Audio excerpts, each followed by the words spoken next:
اللہ تعالیٰ کا بہت بڑا احسان و کرم ہوا کہ اللہ تعالیٰ نے ہم سب کو مغرب کی نماز باجماعت پڑھنے کی توفیق نصیب فرمائی، اور مسجد وار کرم یہ ہوا کہ اللہ تعالیٰ نے ہم کو اس بابرکت مجلس میں تھوڑی دیر بیٹھنے کی توفیق نصیب فرمائی،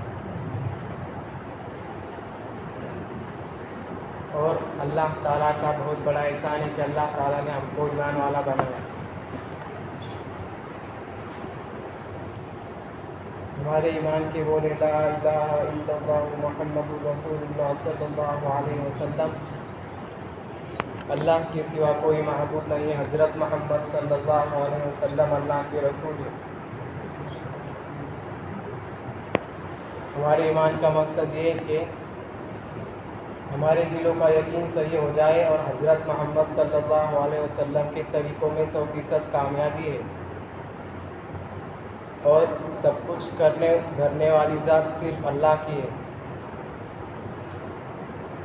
جنت میں جانے کے لیے ایمان کا ہونا ضروری ہے، ویسے ہی جہنم سے بچنے کے لیے ایمان کا ہونا ضروری ہے، اور نیک عمل کی قبولیت کے لیے ایمان کا ہونا بھی ضروری ہے۔ جس طرح اللہ کی ذات برا ہے، ویسے ایمان کی کوئی حد نہیں۔ اگر کوئی شخص ایمان کے کام میں زندگی بھر بھی لگا رہا تو وہ ایمان کے کامل درجے تک نہیں پہنچ سکتا۔ ایمان کی حقیقت یہ ہے کہ انسان یقین رکھے کہ سب کچھ کرنے والے صرف اللہ ہے، وہی پیدا کرتے ہیں، وہی زندگی دیتے ہیں، وہی موت دیتے ہیں۔ عزت، ذلت، زندگی، موت سب کچھ اللہ کے ہاتھ میں ہے۔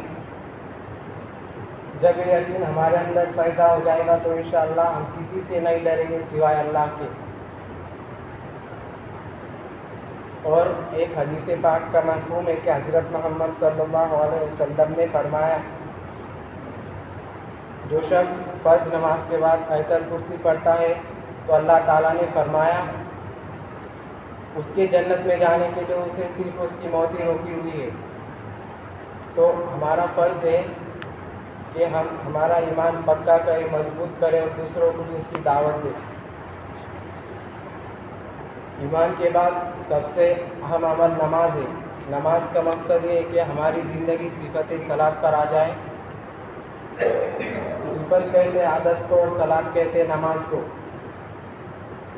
جیسے نماز میں ہم اللہ اور اس کے رسول کے پابند رہتے ہیں، ویسے ہی نماز کے باہر پوری زندگی اللہ اور اس کے رسول کے پابند بنے۔ دل سے تمام مخلوق کے نکل جانے کا نام ایمان ہے، اور مخلوق سے نکل کر اللہ کی بارگاہ میں آنے کا نام نماز ہے۔ نماز حضرت محمد صلی اللہ علیہ وسلم کی کامیابی ہے۔ نماز حضرت محمد صلی اللہ علیہ وسلم کی آنکھوں کی ٹھنڈک ہے۔ نماز مومن کا نور ہے۔ نماز شیطان کا منہ کالا کرتی ہے۔ نماز دل کا سکون ہے۔ جس طرح جسم کے لیے سر کا ہونا ضروری ہے، ویسے ہی ہر مسلمان کے لیے